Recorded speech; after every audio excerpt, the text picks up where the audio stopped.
একসময় তুমি চেয়েছিলে মানুষটা সারা জীবন ভালো থাকুক, যেখানেই থাকুক যেভাবেই থাকুক ভালো থাকুক। অথচ একটা জিনিস খেয়াল করে দেখবে, মানুষটা চলে যাওয়ার পর যদি তুমি হুট করে একদিন জানতে পারো মানুষটা তোমাকে ছাড়া ভালো আছে, দিব্যি সুখে শান্তিতে দিন কাটাচ্ছে, তাহলে তুমি ভালো থাকতে পারবে না। তার ভালো থাকার খবরে তুমি খারাপ থাকবে, 2-4টা রাত ফ্লোরে চিত হয়ে মন খারাপ করে কষ্ট পাবে। কি সাংঘাতিক! একদিন তো তুমি নিজেই চেয়েছিলে মানুষটা ভালো থাকুক, তাহলে এখন কেন খারাপ লাগছে? মানুষটা ভালো থাকুক এটা তুমি কখনোই চাওনি। তুমি আসলে চেয়েছিলে মানুষটা তোমার সাথে ভালো থাকুক।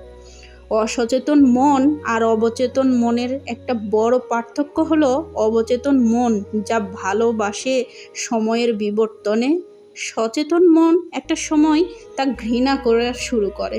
প্রেম ভালোবাসা এক ধরনের ফ্যান্টাসির মতো। মানুষটাকে হারানোর আগে এই ফ্যান্টাসি থেকে বের হয়ে আসার কোনো সুযোগ নাই।